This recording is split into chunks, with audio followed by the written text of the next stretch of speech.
kuliah online dan keadaannya memang belum memungkinkan karena katanya hal ini terkait dengan status Yogyakarta yang status PPKM-nya 4. Saya tidak tahu bedanya PPKM 1, 2, 3, 4 itu apa, tapi ya begitulah pemerintah. Oke.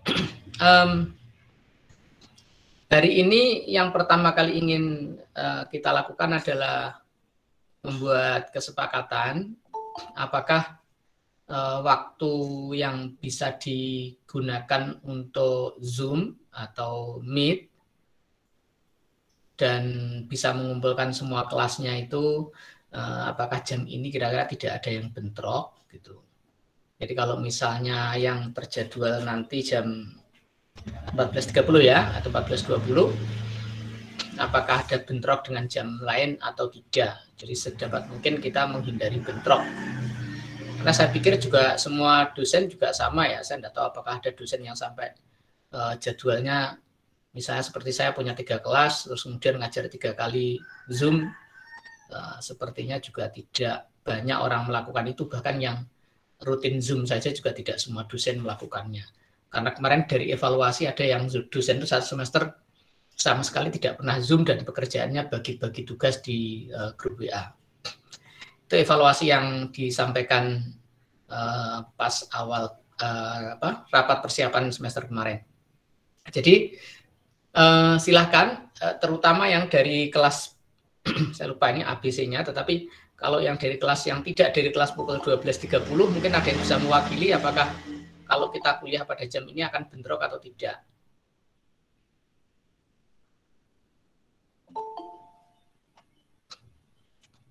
Halo? Ada yang bisa mewakili?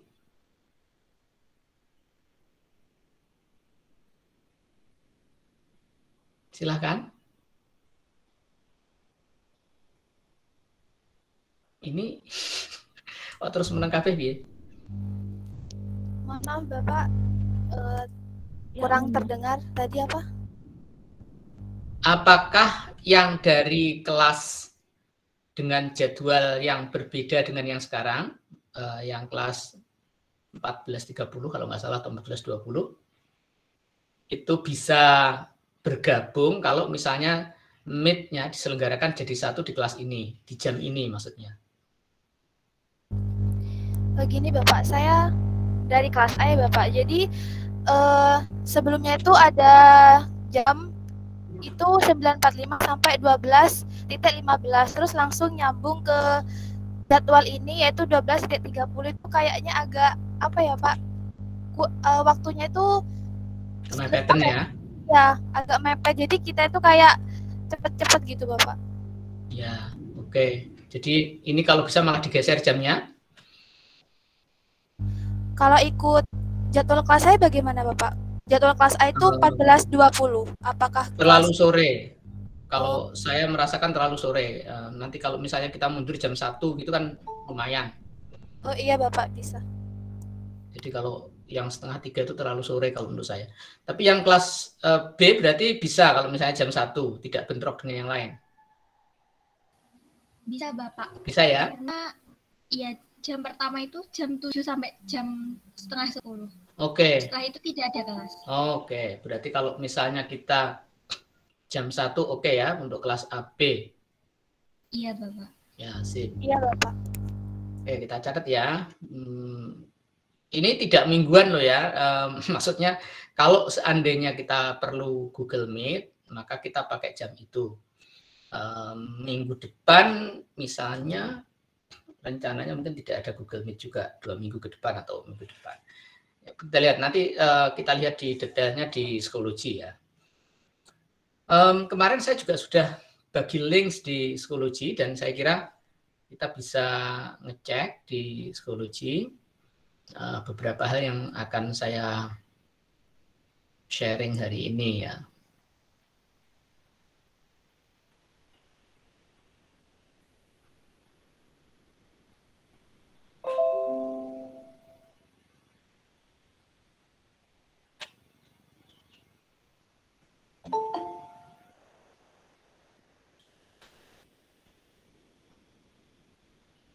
Oke, kok malah salah. Bentar ya. Stop presenting.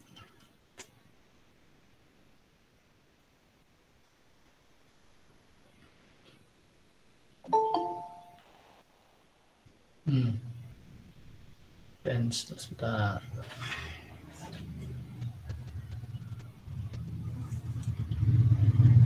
Psikologi.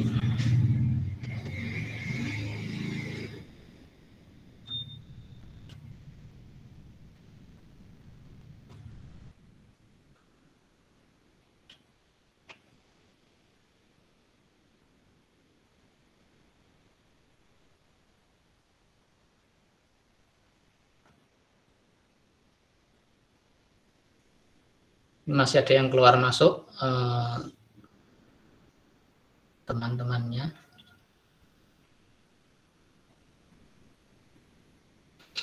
Oke ya, saya sudah bikin kelasnya. Kita buka saja salah satunya di kelas A. Seperti kamu bisa lihat, saya sudah menyediakan full ya sampai ke kuliah 14. Jadi sudah pada prinsipnya sudah tinggal menjalani saja sesuai dengan rencana yang ada di situ. Nah, untuk pertemuan ini saya ingin sampaikan bahan ajar itu sebagian ya, tidak semuanya, itu sudah saya upload di sini. Beberapa buku yang diperlukan untuk dibaca juga sudah saya upload di folder ini. Tetapi untuk satu buku paling penting, buku Kiai Sahal Mahfud, judulnya Nuansa Fikih Sosial. Ini saya hanya menyediakan scan untuk bab pengantar saja. Itu nggak boleh sebenarnya, memang kan aslinya kalau harus nyolong buku itu kasihan nanti penulisnya. Jadi ini versi pengantarnya memang sengaja saya ambil untuk menjadi modal awal minggu ini. Jadi sambil Anda menunggu untuk membeli buku ini, di marketplace banyak yang jualan, harganya macam-macam, karena memang kalau di marketplace juga banyak buku bajakan ya. Jadi ada yang menjualnya hanya 30.000, ada yang 40.000. Saya nggak tahu, tapi kemungkinan yang murah-murah itu pasti bajakan gitu kan. Nah, tapi kalau yang saya sharing dan saya scan-kan versi PDF-nya ini, saya scan sendiri, kebetulan juga ini ada di Google Books sebenarnya, adalah pendahuluannya saja. Jadi pendahuluan saja yang nanti untuk paling tidak modal 1 minggu ke depan ya, paling tidak 1 minggu ke depan Anda membaca teks ini sampai paham. Nah, terus kemudian minggu berikutnya kalau bukunya sudah datang, nah nanti kita melanjutkan ke bab-bab selanjutnya yang perlu didiskusikan. Jadi khusus untuk minggu pertama ini saya sudah mengantisipasi dengan menyediakan bahan yang bisa diunduh. Nah, terus kemudian yang perlu saya sampaikan juga, kuliah 1 ya. Nah, jadi kita akan menggunakan psikologi itu untuk mengorganisasikan kegiatan kuliah kita. Karena kita memang kuliahnya online, jadi ya kita harus banyak menggunakan ini. Nah, terus kemudian RPS itu juga sudah bisa diunduh. Ini adalah RPS-nya Fikih Sosial. Anda bisa cek, nanti bisa dilihat. Seperti saya juga sering sampaikan, RPS ini adalah pedoman administratif, ya, panduan administratif yang kita bisa acu, tetapi ya kita tidak kaku-kaku banget mengikuti RPS. Jadi pada dasarnya ya kita akan mengikuti itu, memakai itu sebagai panduan, tetapi kalau di lapangan ada hal-hal yang kita perlu modifikasi, perlu sesuaikan, ya kita sesuaikan. Nah, termasuk misalnya di situ materi-materinya ya kita fleksibel saja. Tapi ingin saya tekankan 4 hal ya, bahwa mata kuliah ini, mata kuliah Fikih Sosial, itu paling tidak kita bicara tentang 4 hal ini ya. Jadi minimal apa ya? Secara garis besar. Jadi kita akan belajar 4 hal melalui mata kuliah fikih sosial ini. Yang pertama tentu definisi pengertian tentang fikih sosial. Yang di situ nanti kita bicara tentang perbedaannya dengan fikih-fikih lain apa. Ada fikih perempuan, ada fikih zakat, ada fikih haji, dan seterusnya. Kok ini ada mata kuliah namanya fikih sosial. Nah, itu nanti nomor 1 kita akan membicarakan itu. Yang nomor 2, kita akan bicara tentang fikih sebagai paradigma kesejahteraan sosial. Itu pada dasarnya fungsinya fikih sosial itu di situ. Jadi fikih sosial itu tidak ada dalam buku-buku fikih, tetapi itu sebagai upaya sebenarnya untuk menggunakan fikih dalam melihat isu-isu sosial. Dalam konteks prodi kita ya isu kesejahteraan sosial. Nah, yang ketiga, ada bahan atau materi yang terkait dengan nilai-nilai sosial dalam Islam. Kita akan berbicara tentang beberapa nilai yang menurut para ulama, para ahli itu adalah nilai-nilai universalnya Islam itu apa. Nah, itu yang akan kita lihat. Tidak semuanya tentu ya, dalam kuliah ini kita akan pilih yang kira-kira cocok untuk dibicarakan apa gitu. Nah, yang keempat, genealogi. Genealogi itu asal usul sebenarnya ya, kayak gen gitu ya. Gen itu asal usul. Nah, kalau genealogi ilmu tentang asal usul. Nah, kalau kita menyebut genealogi pemikiran fikih sosial di Indonesia, itu saya ingin mengajak agar kita melihat sebenarnya fikih sosial itu sejak kapan sih kira-kira diomongin di Indonesia gitu ya. Kalau sebagai istilah ya tentu Kiai Sahal Mahfud dan Kiai Ali Yafi yang bukunya saya cantumkan sebagai rujukan utama di sini, sebagai orang yang mungkin pertama kali nulis buku fikih sosial, tetapi istilah fikih sosial tidak mereka ciptakan. Istilah fikih sosial juga tidak berasal dari mereka gitu ya. Dan kalau kita bicarakan isinya itu ternyata ke belakang ada. Nah, nanti ada bukunya Hamka misalnya yang sudah bicara tentang keadilan sosial dalam Islam. Itu diterbitkan tahun 1966 buku itu. Nanti kita baca buku ini. Bukunya Hamka. Bukunya juga sudah saya share di folder, ada. Terus kemudian bukunya Gus Dur, ya, Islamku, Islam Anda, Islam kita, dan seterusnya ya. Ini beberapa tokoh yang mungkin nanti akan bisa kita bicarakan dalam konteks genealogi pemikiran fikih sosial di Indonesia. Jadi 4 hal yang akan kita bicarakan. Nah, yang ingin saya sampaikan, 4 hal ini dulu tidak saya berikan dalam mata kuliah fikih sosial. Jadi dulu mata kuliah fikih sosial itu berbeda dengan yang sekarang. Nah, ini kok beda ya? Beda lah. Setiap tahun kita itu mikir gitu ya, apa betul fikih sosial itu kontennya seperti ini dan seterusnya ya. Kalau kita merasa itu kurang relevan, perlu direvisi ya direvisi. Jadi kakak-kakak kelasmu belajar mata kuliah fikih sosial dengan konten yang agak berbeda dengan yang kita bicarakan. Tetapi tulang punggungnya, dasarnya ya kurang lebih sama karena referensi pokoknya tetap kita menggunakan karya Kiai Sahal Mahfud, Nuansa Fikih Sosial, dan Kiai Ali Yafi menggagas fikih sosial. Tetapi pengembangannya kita buat di semester ini agak berbeda daripada semester-semester sebelumnya begitu. Oke, ya. Kembali ke kita lanjutkan bukan kembali. Nah, nanti seperti jatahnya itu ya kuliah ini 14 kali. Hari ini kita akan bicara tentang model pembelajarnya, terus kemudian media belajarnya. Nah, yang juga penting hari ini kita bicara tentang kontrak belajar dan manajemen kelas daring.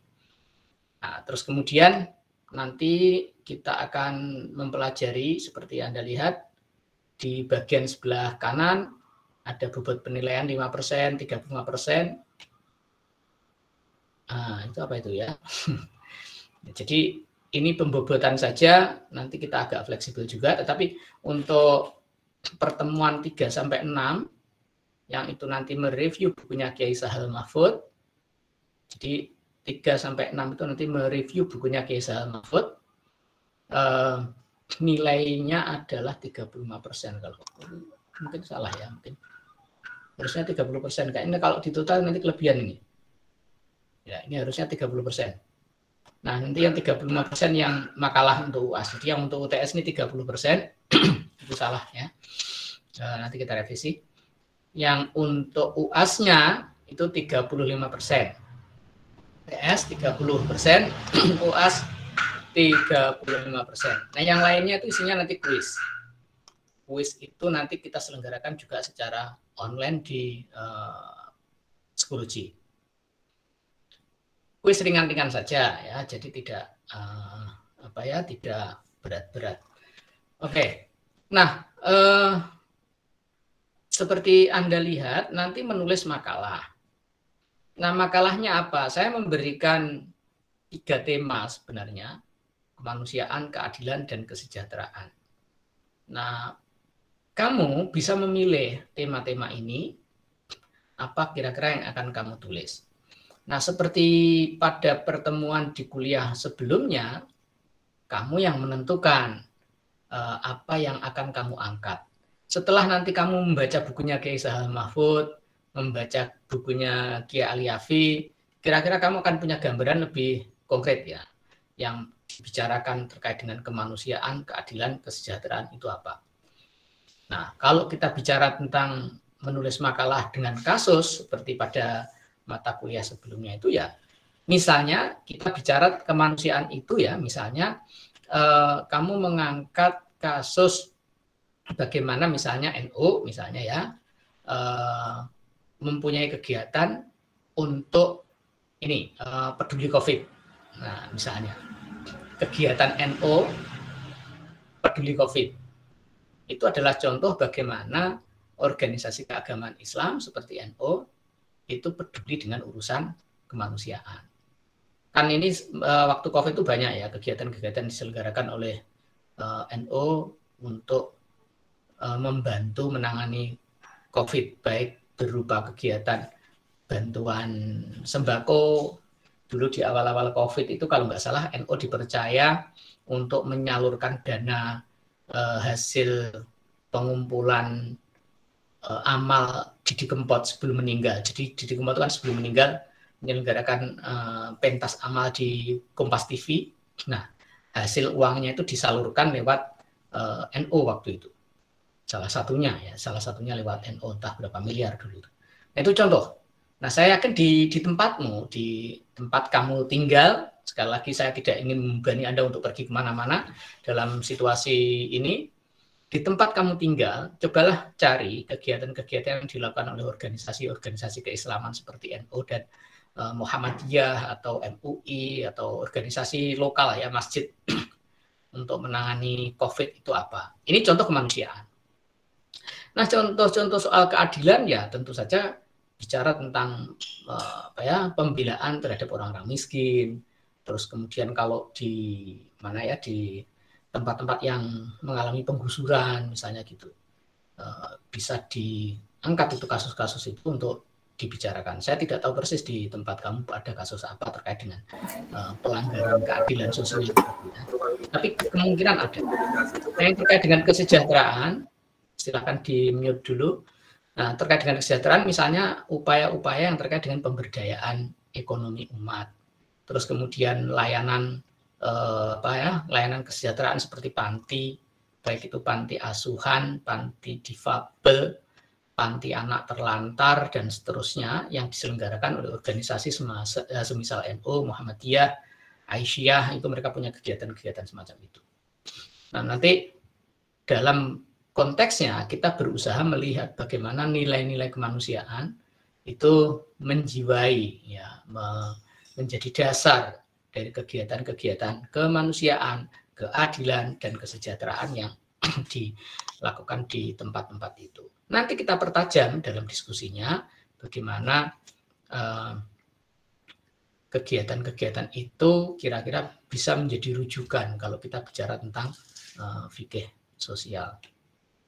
Jadi kurang lebih gambaran kegiatannya nanti akan seperti itu gambaran umumnya ya. Oke. Sekarang saya, ada yang mau masuk ya. Saya silahkan untuk sharing, memberi tanggapan kalau ada yang mau ditanyakan. Monggo.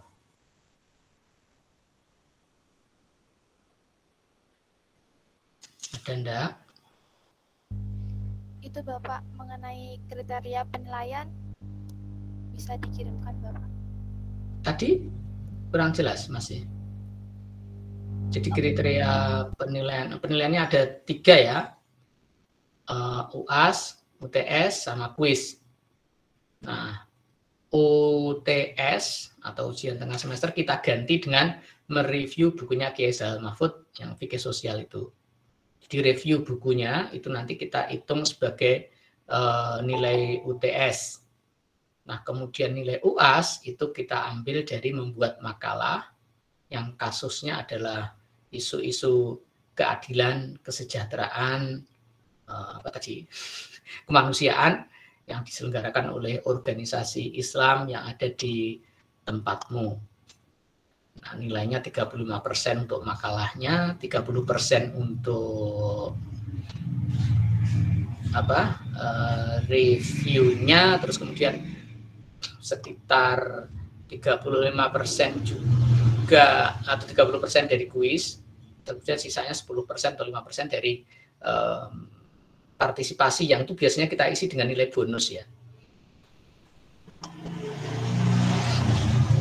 Assalamualaikum warahmatullahi wabarakatuh, Pak. Ya. Masih ada yang saya Muhammad Misol Anwar dari angkatan 18. Angkatan 18 kok masih ngambil mata kuliah ini? Jelek atau kurang itu, Pak? Dulu Ya. Isbah. Ya. Mau tanya, berarti keputusannya untuk kuliah bersama itu hari Jumat atau Senin, Pak? Tadi sudah disampaikan ya. Hari ini apa harinya? Hari Senin. Ya, jamnya jam berapa tadi? 1. Ya, sudah. Clear ya? Berarti hari Senin jam 1, Pak. Ya. Terima kasih, Pak. Assalamualaikum. Salam. Oke, terima kasih. Siapa lagi ada yang mau menyampaikan?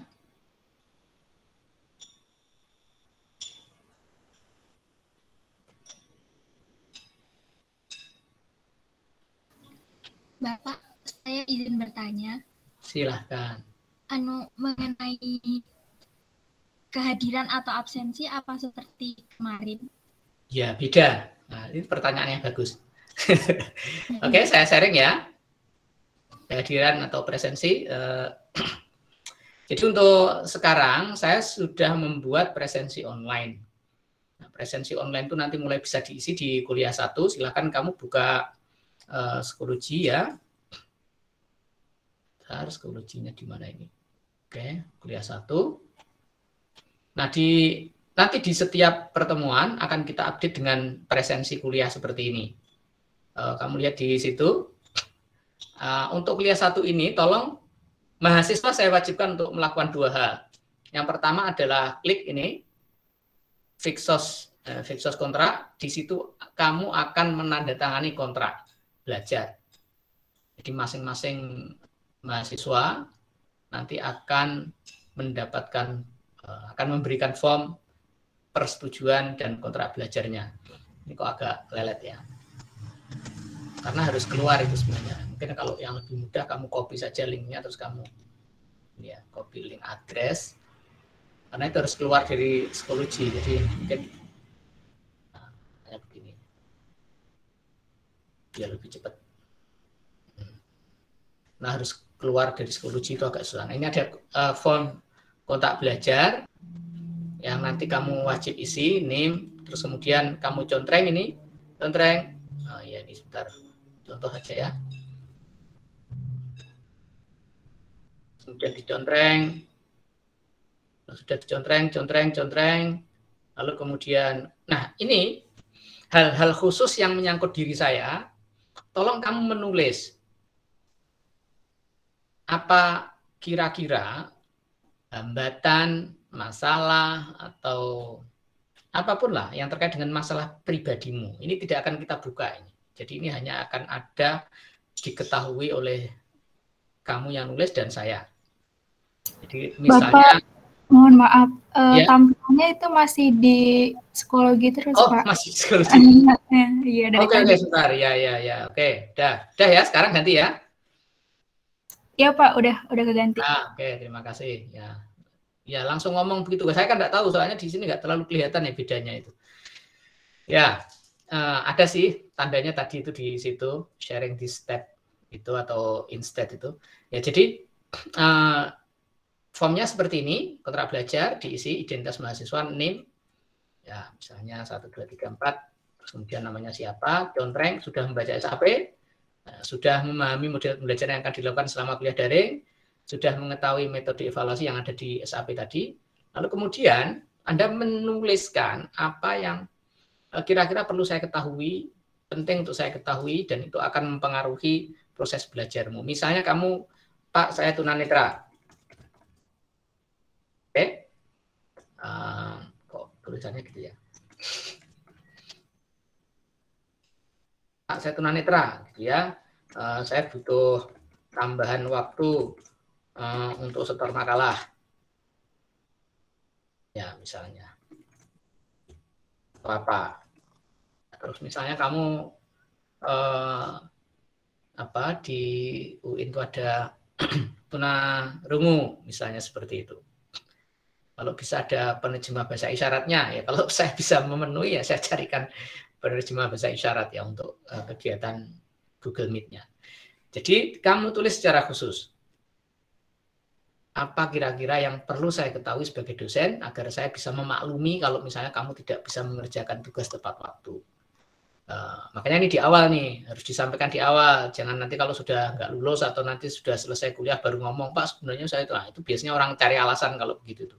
Tapi kalau memang alasan itu ada dan tidak mengada-ada, kamu bisa menyampaikan sejak awal di sini. Terus kemudian setelah itu kamu tanda tangan ya. Ini kalau pakai HP lebih mudah sebenarnya tanda tangannya. Saya pakai remote tanda tangan. Oh ini kok masih ketik hadir. Ya ini harusnya tidak hadir bunyinya, tapi submit ya.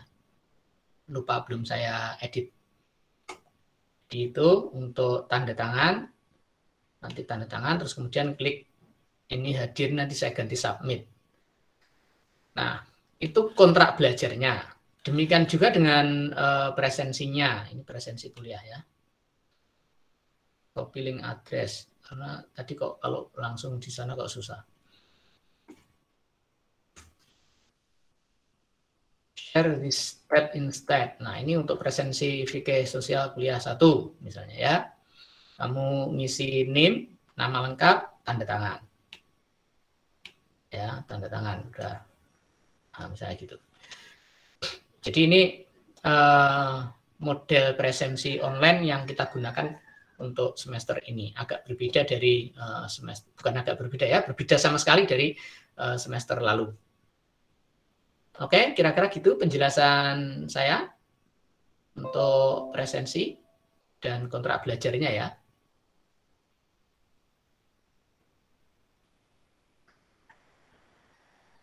Ada pertanyaan lagi? Nanti seperti biasa akan saya sharing rekamannya kalau karena ada banyak yang keluar masuk mungkin tidak tahu.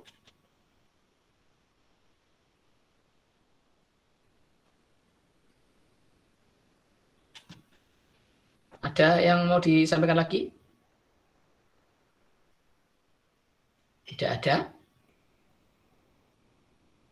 Ya, kalau tidak ada kita cukupkan pertemuan pertama hari ini. Semoga sudah cukup jelas. Kalau misalnya nanti ada hal yang belum jelas ya ditanyakan di grup saja ya. Kita usahakan untuk bisa memberikan penjelasan kepada mereka yang tadi meninggalkan ruangan sebelum kuliah selesai karena mungkin internetnya terputus ya. Baik, kalau begitu kita cukupkan kuliah hari ini. Terima kasih atas kehadirannya. Jangan lupa sekali lagi kuliah Google Meet jika diperlukan berarti akan saya umumkan di grup, akan diselenggarakan pada hari Senin jam 1 pilihannya ya. Terus kemudian jangan lupa untuk hari ini segera login ke Schoology di kuliah 1. Di situ Anda harus mengisi 2 form. Yang pertama adalah kontrak belajar, yang kedua adalah presensi kuliah. Oke, jadi silakan mengisi di sana. Nanti saya tunggu ada kesulitan atau tidak nanti disampaikan di grup ya. Terima kasih sekali lagi atas perhatiannya. Assalamualaikum warahmatullahi wabarakatuh. Waalaikumsalam. Waalaikumsalam warahmatullahi wabarakatuh. Terima kasih, Pak. Monggo.